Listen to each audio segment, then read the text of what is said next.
Thank you very much, Malcolm. Ladies and gentlemen, it's a pleasure to be here with you this morning. As always, the activities survey has provided a good deal of food for thought, not only for our own organisations, I think, but for the industry as a whole.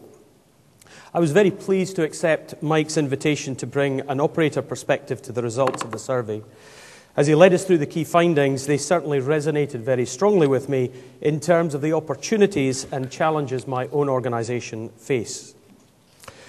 For those of you who aren't familiar with Talisman Sinopec Energy UK Limited, and yes, we could have found a catchier title, we hold interests in 42 UKCS fields while operating 11 offshore installations and the onshore terminal at Flotta in Orkney.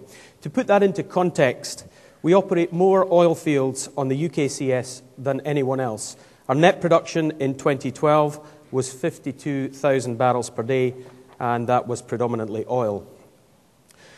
Last year can only be described as a remarkable one in our recent history. In December, Talisman Energy Inc., the owner in Calgary, closed a $1.5 billion deal with Sinopec, one of the world's leading energy companies, and recently ranked in the top 5 in the Fortune Global 500. This investment created the company we are today. To give you an insight into Sinopec in terms of magnitude, it has 1.2 million employees. It's so large it even has its own TV station. We run the business in the UK with Addax Petroleum, which is a wholly owned subsidiary of the Sinopec Group and is based in Geneva. So while the ultimate owner of the 49% stake in the business is based in Beijing, our day-to-day dealings are with the team in Geneva, which makes communications both effective and very efficient. Until the investment in the joint venture company, Addax Petroleum focused its efforts in supporting Sinopec, mainly in Africa and in the Middle East. But before I outline where our future lies and the challenges we face, I'd like to give you an overview of our past. As many of you will be aware, Talisman arrived in the North Sea in 1994 with an overarching business strategy to acquire and invest. We grabbed the headlines when we purchased the Beatrice, Buck and Clyde fields from BP, and then later the Piper, Claymore and Tartan assets along with the Flotta Flotta terminal. Talisman's strategy was very different at this time. In fact, it was pioneering, investing in those mature fields unable to compete for capital in the majors' portfolios and investing in incremental development such as subsea tiebacks and infill drilling. During this period, we executed some pretty complex developments. Tweedsmuir, a 50-kilometre plus tieback, which required extensive modifications at Piper B, its host. We also developed a core competence of effectively combining and optimizing business delivery from a melting pot of different acquired cultures emerging as one in Talisman. It's remarkable considering that there is not one legacy Talisman offshore facility. Our production peaked at nearly 150,000 barrels per day in 2006 and 2007, and at the same time we also drilled 27 wells, a peak in performance that we'll be looking to replicate in the not-too-distant future. We were successful in generating significant shareholder value by reinvigorating those mature assets through facility investment and infill drilling on the back of a rising oil price. The UK at that time was viewed as a core growth asset for Talisman Energy Inc. We were pioneers in the acquire and invest strategy, accessing first mover and early adopter competitive advantage. Where we blazed a trail, others soon followed, but the key difference being that the followers, some of whom are in the room today, generally chose to operate a smaller number of assets than Talisman. As I mentioned earlier, we now have grown to 11 offshore sites plus Flotta, which is a double-edged sword. In early 2007, fluctuating oil prices and increasing competition meant that the acquisition trail was not sustainable. Talisman shifted to improving the way the existing assets operated, maximizing cash flow from the portfolio. Talisman Energy Inc. naturally refocused capital investment to other large-scale value opportunities in the expanding global portfolio, leading to a reduced level of investment here in the UK. And so in 2012, the UK business found itself with the same challenges that Mike alluded to. Aging assets requiring investment in maintenance and structural integrity, significant reductions in exploration and drilling activity, and significant and growing cost pressure, both in absolute dollar terms and, of course, in price per BOE. Of course, alongside these challenges, great opportunities have also been identified to improve safety and asset integrity and operating efficiency, drilling attractive infill wells and investing in major capital projects, and to work more effectively with what is probably the most experienced, competent and capable supply chain in any upstream basin globally. At the beginning of 2012, we found ourselves with two options: invest or divest. Thankfully, Talisman found a strong partner in Sinopec. We first visited Beijing in February 2012, and I really was impressed by the knowledge that the senior team in Beijing already had regarding our UK business. After a number of follow-up engagements in Beijing and Aberdeen, we signed the SPA in July, and the joint venture transaction was completed in December of last year, leaving us with a strong sense of returning to our earlier pioneering status on the UKCS. The resultant JV company has created significant interest throughout the sector. What's in it for the shareholders, and what does it mean for the industry? Let me elaborate. The structure is two aligned shareholders who are committed to unlocking potential through increased investment. Talisman Energy Inc. has retained the majority 51% share, with Sinopec Group acquiring the remaining 49% equity in the North Sea business in the UK. Adex Petroleum UK is the organisation responsible for the governance and oversight of the 49% shareholder interest. So what does the investment bring to the shareholders? An experienced team, a focused portfolio with exploration upside, 3 core hubs, control through high equity position, and a portfolio that is predominantly oil and therefore exposed to Brent pricing, which incidentally closed at around $114 yesterday. In summary, the Sinopec investment has removed uncertainty. Collectively, the JV partners will invest more in the UK business than Talisman would have on its own, $1.2 billion this year alone, leading to a more vibrant and ultimately more sustainable business. Good news, I think, for all industry shareholders. So what's the business focus for the joint venture company? As you would expect, we start with a focus on safety performance, particularly on asset integrity. We need to play our part in keeping oil and gas in the pipe so that the step change in safety target of a 50% reduction in unintended hydrocarbon releases over the 3-year period, which ends, incidentally, next month, is achieved. Focused, increased investment in our assets, improved operational performance, executing major projects to extend field life and defer decommissioning, and unlocking infrastructure-led exploration opportunities. Over the next 4 years, the joint venture company will invest more than $500 million US per year in the project supply chain, while our spend in the drilling and completion supply chain will be more than $250 million per year. This spend and these supply chains are crucial to the success of the joint venture company. That adds up to wells and subsurface teams with very busy schedules, and we also have the projects group with many interesting and challenging projects. And no less significantly, key supply chain partners across this spectrum with significant parts to play in delivering our future success. It's the collaboration in the joint venture company with our supply chain partners that will enable us to realize our long-term ambitions here in the UK. To deliver the value in our portfolio, you will see us active in the market, searching for the best talent to come and join the business. And whether people join us as staff, consultants, contractors, or service providers, we recognize that we need the very best people across the supply chain to enable our future. We need a vibrant supply chain to enable our forward plans to come to fruition and deliver value to our shareholder. To put things into perspective, during 2013, we anticipate that the scale of the supply chains that underpin our projects, wells and operations businesses within our top 30 contractors will equate to more than 8,000 people. Around 2,500 people will be direct employees of the joint venture company.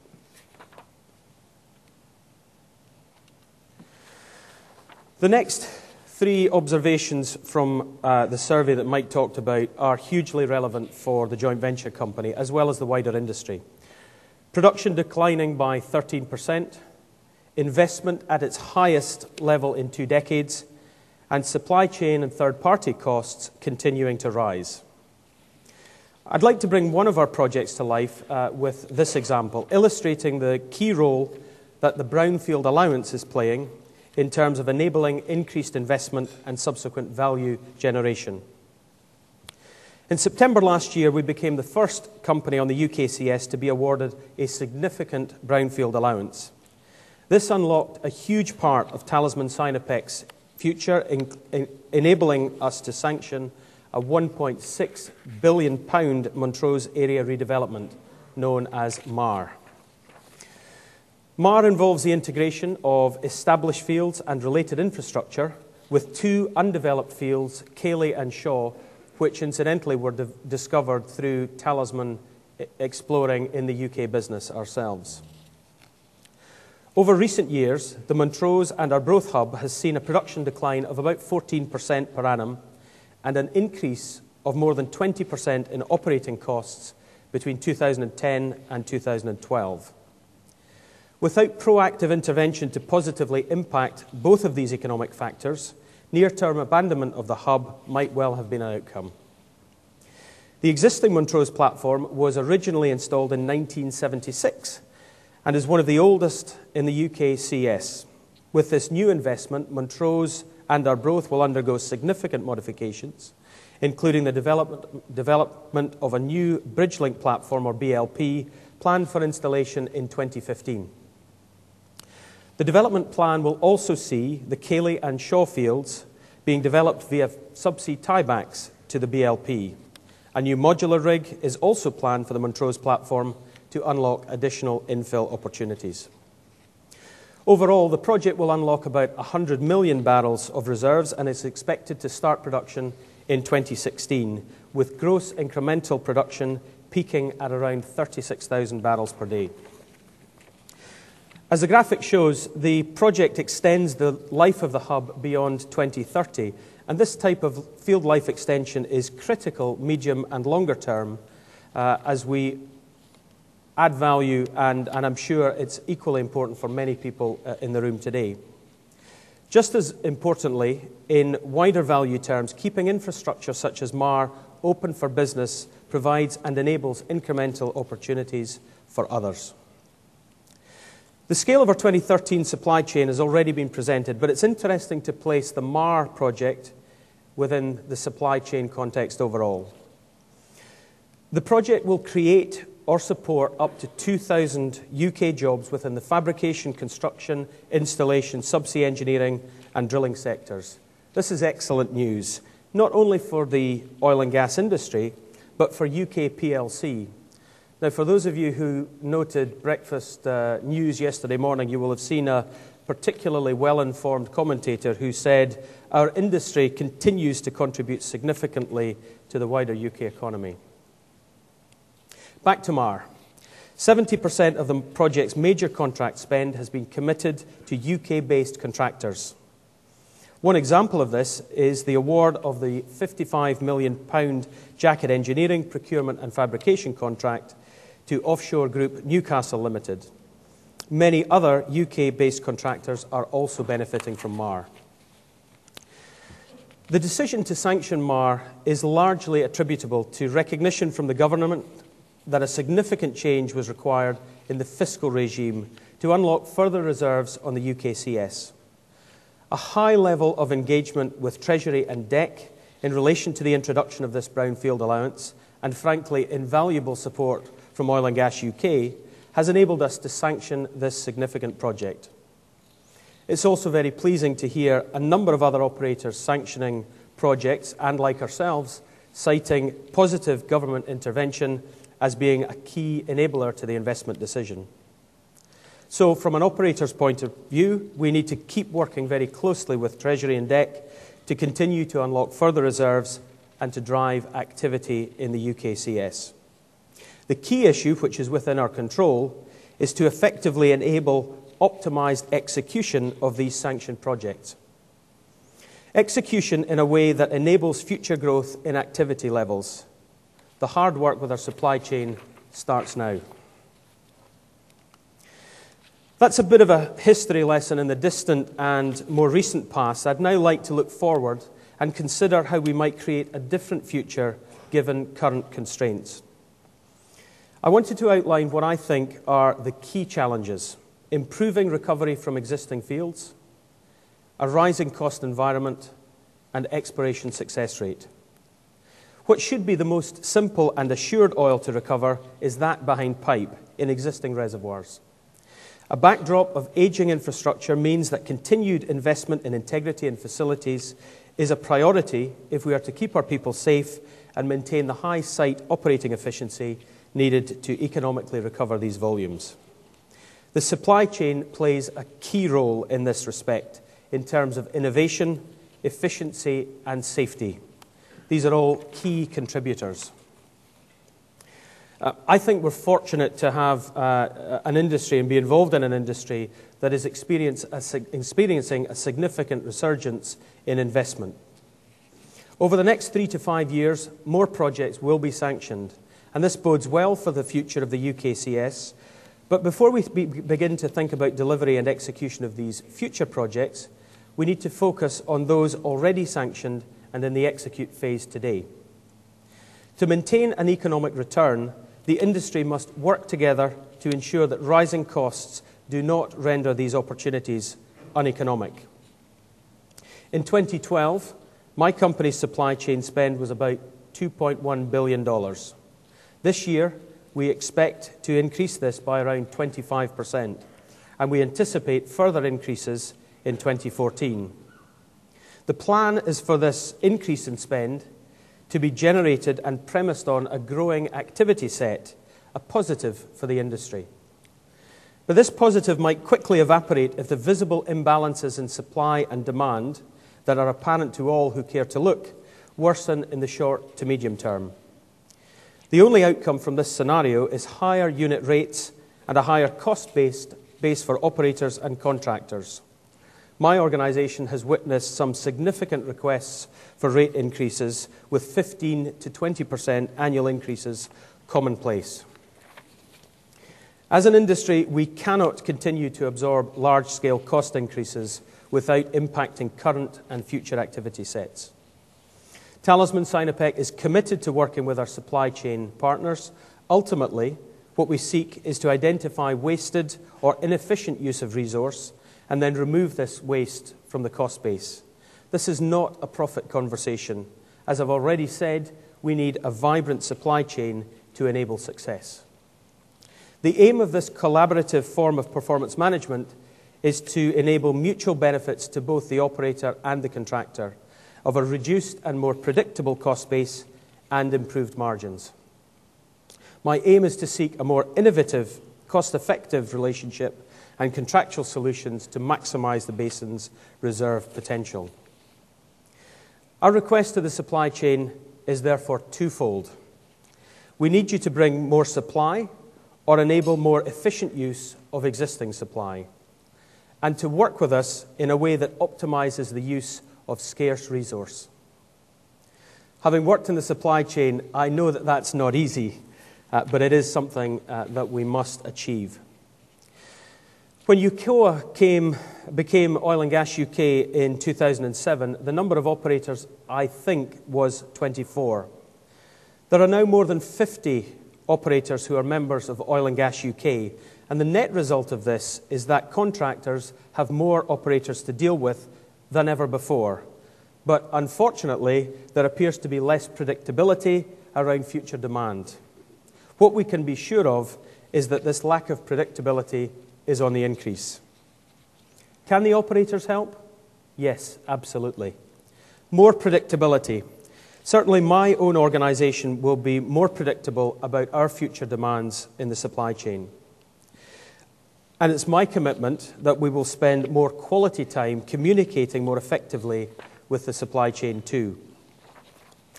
We recognise the imbalance in supply and demand in many of our supporting supply chains, and in response, we are moving to a position where we will make more commitments to the supply chain, being much clearer about our demand and hopefully benefiting from better supply. Greater collaboration amongst operators, particularly those with similar interests and issues, has the potential to optimise use of supply chain resource. For example, logistics sharing opportunities brought on by the recent helicopter situation, rig sharing, vessel sharing and service contracts where operators could pool demand in a single location are opportunities that we should be considering. Some of these ideas and commitments may just allow us to change the game with regard to relationship with the supply chain and the resultant cost base. The prize is potentially enormous. So, in summary, sustaining today's activity levels will be key to the life extension of many fields, so they remain available to produce from existing fields and those fields which have yet to be discovered. Thank you.